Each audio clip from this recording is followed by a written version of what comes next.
우리가 아는 초거대 글로벌 기업들에겐 단 한 번의 결정으로 운명이 갈린 순간들이 있었을 겁니다.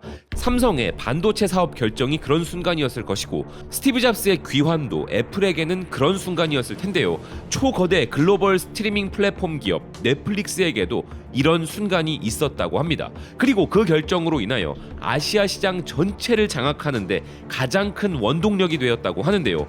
넷플릭스가 수년 동안 수많은 실수를 저질렀지만 그들이 내린 절대적으로 천재적인 결정 한 가지가 바로 한국이었다고 하는 미국 매체 포브스입니다. 기사는 넷플릭스가 또 하나의 한국산 메가 히트작을 탄생시켰다면서 그것은 복수 스릴러 장르의 드라마 더 글로리라는 것인데요. 더 글로리의 히트는 너의 모든 것 시즌4와 영국 시리즈 섀도우 앤 본 시즌2를 작아 보이게 만들 정도로 영미권에서도 엄청난 인기를 끌었으며, 넷플릭스가 수년 동안 많은 실수를 저질렀음에도 한국 콘텐츠에 막대한 투자를 한 것은 절대적으로 천재적인 결정이었다는 것입니다. 포브스의 이런 평가에 동의하는 또 다른 매체는 블룸버그인데요. 블룸버그는 한국 콘텐츠가 가진 위력을 설명하면서 일본이 아닌 한국이 넷플릭스의 정답이었음이 밝혀지고 있다 전하고 있습니다. 그리고 한국 드라마가 전 세계에 영향을 미치고 있다면서 이제 세계인들은 한국의 감탄사로 감정 표현을 하고 있다는 것인데요. 그런 사례로 LA의 메이크업 아티스트인 샤넷 톰스는 실수로 발가락이나 팔꿈치를 찧었을 때 한국어로 IC를 외친다면서, 그녀는 한국을 방문해 본 적도 없고 한국어도 유창하지 않은데 자신이 사용하지도 않는 언어로 욕을 하는 게 이렇게 자연스럽다는 것은 그녀가 만족할 줄 모르는 한국 TV 프로그램 시청자임을 증명한다는 것입니다. 그녀는 10년도 훨씬 전에 LA의 무료 TV 채널을 통해 한국 쇼를 처음 접했으며 어릴 적 할머니와 함께 보던 미국 드라마를 떠올리게 하는 한국의 멜로드라마 속 잘생긴 주인공에 매료되었다는 것인데요. 현재는 그녀의 넷플릭스 대기열이 한국 드라마로 가득 차 있다는 것입니다. 여기에 더해 그녀는 더 많은 한국 프로그램을 보기 위해 또 다른 스트리밍 서비스인 비키에 가입하고 프로그램에서 본 한국 음식을 맛보기 위해 한국 식당에 가기 시작했으며 2025년에는 한국 여행까지 갈 계획을 하고 있다는 것인데요. 기사는 이렇게 한국 TV는 지구상에서 가장 인기 있는 프로그램으로 꼽히었다면서 영화 기생충에 이어 오징어 게임의 성공은 서울을 세계 엔터테인먼트의 수도로 만들었다는 것입니다. 또한 리서치 업체 미디어 파트너스 아시아에 따르면 한국은 아시아에서 가장 성공적인 프로그램을 제작하는 단일 국가로서 미국 외에는 유일하게 전 세계 최대 히트 시리즈를 만들어내는 국가라는 것인데요. 넷플릭스의 한국 투자 결정 이후 디즈니 플러스, 애플 TV, 아마존도 한국 투자 강화를 모색했고 한국 프로그램이 세계적 인기를 얻고 있기에 이런 구매가 이어지고 있다는 기사는 몇 년 전 넷플릭스의 아시아 진출 계획에 등장했던 한국과 일본에 대한 뒷이야기를 전하고 있는데요. 넷플릭스가 처음으로 아시아 사업 확장을 구상했을 때 미국에서도 유명한 구로사와 아키라 감독과 유명 애니메이션 감독 미야자키 하야오가 있는 일본으로 진출을 하려고 했었으나 아시아에 본격적인 발을 담궈 보니 상황이 달랐었다는 것입니다. 넷플릭스가 아시아 지역에 더 깊은 관계를 구축하면서 넷플릭스 경영진들은 일본이 아닌 한국이 아시아에서 신규 가입자를 구축하는 열쇠가 될 것이라는 사실을 깨닫기 시작했다는 것인데요. 넷플릭스가 이런 판단을 한 이유는 이미 일본, 대만, 홍콩의 TV 채널들이 인기 있는 한국 TV 시리즈를 사들여 방송하고 있었기 때문이며 그 시리즈들의 큰 인기로 케이블 채널에서도 재방송을 하는 등 이미 한국의 인기가 지배적이었음을 깨달았기 때문이라는 것입니다. 그렇지만 한국 프로그램들은 팝업 광고와 악성 코드가 난무하는 웹사이트에서 불법 다운로드되는 경우가 많았으며 실제 스트리밍으로 이어지지 않아 한국 콘텐츠의 관심에 비해 스트리밍 서비스 수요가 없었는데 이 상황에서 넷플릭스가 등장했다는 것인데요.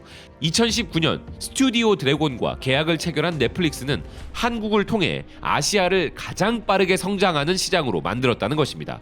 여기에 더해 한국 프로그램들의 자막과 더빙을 추가한 넷플릭스의 결정은 라틴 아메리카와 유럽 및 미국의 수많은 신규 시청자들에게 한국의 프로그램을 소개하는 계기가 되었으며 아시아 밖의 시청자들에게도 한국 콘텐츠를 알리는 방법이 되었다는 것인데요. 넷플릭스의 이런 공격적인 한국 콘텐츠에 대한 투자는 하루가 멀다 하고 신규 한국 프로그램 런칭 소식을 전하고 있는 디즈니를 비롯한 다양한 플랫폼들의 움직임으로 계속 이어지고 있지만 아직까지는 넷플릭스의 메가 히트작 수준의 시리즈는 나오지 않고 있는 상황이긴 합니다. 이런 글로벌 OTT 서비스 업체들의 한국 콘텐츠 각축전으로 인하여 국내 방송국들의 설 자리가 없다는 우려나 국내 OTT 서비스 업체들이 살아남기 힘들다는 목소리도 나오고 있지만, 반대로 가장 큰 수혜를 입는 쪽은 아무래도 한국 콘텐츠의 스타가 곧 전 세계 글로벌 스타로 부상하는 현상이 아닐까 하는데요. 이런 현상을 정확히 이야기하고 있는 곳은 세계적인 남성 월간지 GQ였습니다. 매체는 오징어 게임이 낳은 슈퍼스타 중 한 명인 정호연 배우의 특집 기사를 실었는데요. 기사는 오징어 게임 정호연은 어떻게 새로운 메가스타가 되었나라는 헤드라인으로 모델에서 글로벌 배우로 도약한 정호연은 지금 영화계에서 가장 유명한 작가들과 함께 일하고 있으며 패션계에서도 가장 큰 스타라 소개하고 있습니다. 그녀는 현재 세계적 감독 알폰소 쿠아론과 디스클레이머를 촬영 중이고, 애플 TV 플러스에서는 케이트 블란쳇이 주연을 맡은 작품에서 중요한 배역으로 캐스팅된 부분을 소개하고 있는데요. 그리고 이렇게 글로벌 스타로서 역량을 발휘하고 있는 정호연 배우의 기사 서두에는 이런 말이 있었습니다. 이제 한국이 지구상에서 가장 큰 스타들을 배출하고 있다.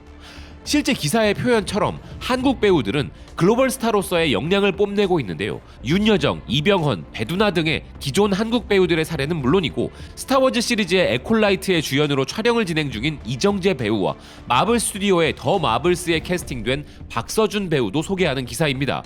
여기에 블랙핑크의 멤버 제니를 비롯한 K-팝 스타들 또한 할리우드에서 노리는 주요 타겟이 되고 있기도 한데요. 그리고 또 하나 놀라운 일이 벌어지고 있는 부분은 할리우드 영화를 통째로 한국에서 찍는 일까지 벌어지고 있다는 것입니다. 미국 엔터테인먼트 매체 데드라인은 SF 액션 영화 더 라스트 티켓이 분량의 대부분을 대한민국 서울에서 촬영할 예정이라면서 배우 또한 한국에서 현지 캐스팅을 진행할 것이라 전하고 있는데요. 특히 여주인공 배역에는 한국 최고의 배우가 곧 발표될 예정이라 전하고 있었습니다. 마블 스튜디오의 영화 블랙팬서처럼 일부 분량을 한국에서 촬영한 적은 있었으나 이렇게 영화 대부분의 배경을 한국으로 잡고 진행하는 경우는 드문 경우인데요. 한국이라는 배경이 주는 이색적인 매력이나 신선함을 추구하는 부분도 있겠으나 한국과 서울이 전 세계적으로 가지고 있는 인지도가 올라갔다는 것이 이러한 선택의 배경이 되지 않았을까 생각됩니다. 최근 한국 감독과 제작사의 작품에 할리우드 최고 수준의 배우들이 캐스팅되고, 반대로 할리우드 영화에 한국의 슈퍼스타들이 캐스팅되는 일들, 아직까지는 소식이 들릴 때마다 신선한 일이 될 수 있지만 앞으로는 이런 일들이 일상적인 일이 될 것이라는 생각이 드는 요즘인데요. 이쯤에서 명심해야 할 부분을 밝힌 사람은 디즈니 플러스의 한국 드라마 카지노의 주연, 대한민국을 대표하는 배우 중 한 명인 최민식 배우입니다.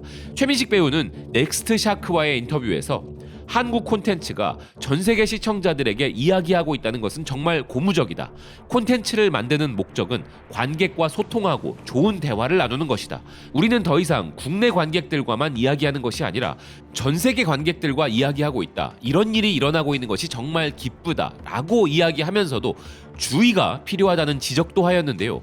예를 들어 오징어 게임이 글로벌 흥행에 성공했지만 감독과 배우들은 처음부터 이렇게 될 줄은 몰랐다. 그들은 드라마를 만들고 이야기에 충실하는 것이 정말 행복했던 것이며 그것이 바로 전 세계 관객들에게 실제로 이야기한 것이다. 그러므로 다른 방향으로 가거나 작품을 애초에 세계 시장으로 수출하려고 생각한다면 추락할 수 있다. 창작자들은 단순히 수출을 위한 작업을 하는 것이 아니다. 본질적으로 캐릭터의 삶을 전달해야 한다. 사업적으로 생각하는 것은 말이 안 된다. 한국의 어떤 배우도 세계적인 스타가 되거나 영화로 미국 관객들을 사로잡을 생각을 하고 있지는 않을 것이다. 우리는 그런 생각을 하지 않는다. 그렇게 생각한다고 해서 되는 것도 아니다. 라는 의견을 밝힌 것입니다. 보는 시각에 따라서는 최민식 배우의 이런 주장에 대해 뭐 그리 진지하게 생각하느냐, 세계에서 한류 잔치가 한창인데 잔치집에서는 잔치를 즐겨라 라고 반응할 수도 있겠지만 개인적으로는 매우 중요한 메시지가 될 수 있다는 생각이 들기도 합니다. 가장 한국적인 이야기가 곧 세계의 이야기가 된 것이지 현재 전 세계적인 히트를 기록한 한국 작품들 중에 의도하고 세계 시장을 공략하려는 작품은 없었다는 점은 분명하기 때문인데요. 글로벌 OTT에 아시아 OTT 업체들까지 한국 작품에 대한 수요가 넘쳐나는 현 시점은 분명히 수준 미달의 작품들이 우후죽순 제작될 우려를 낳는 순간입니다. 그렇게 급조한 작품들은 한국 작품에 대한 이미지를 손상시킬 수 있고 최민식 배우의 말처럼 글로벌 시장을 노리는 작품이라는 타이틀로 무모한 투자 혹은 제작이 되는 경우도 파다하게 나올 수 있기 때문인데요. 이와 동일한 상황이라고는 할 수 없지만 중국의 한한령 이전, 중국의 공격적인 한국 엔터테인먼트 투자가 한참이던 시점에 실제 업계에서는 중국 투자자하고 미팅 한 번 안 해본 업체가 없다는 말이 있을 정도로 엄청난 중국 자본의 유입 혹은 그런 시도가 있었으나 썰물처럼 빠져나간 사례가 있었습니다. 그래서 당시 멀쩡하던 업체들도 이 부분으로 타격을 입어 무너지기도 하는 안타까운 일들이 있었는데요. 마찬가지로 다양한 한국 작품들이 세계적으로 인기를 끄는 이 상황이 그 누구보다 행복한 상황이라고 느끼고 있지만 그만큼 한류의 품질을 지켜나가는 것도 중요한 것이죠. 우리 한류가 홍콩이나 일본처럼 한때 유행으로 지나가 버리지 않고 계속 더 성장해 나가려면 지속 가능한 한류에 대한 진지한 고민도 함께 가져가야 할 부분이라는 생각입니다. 시청해 주셔서 고맙습니다. 또 뵙겠습니다.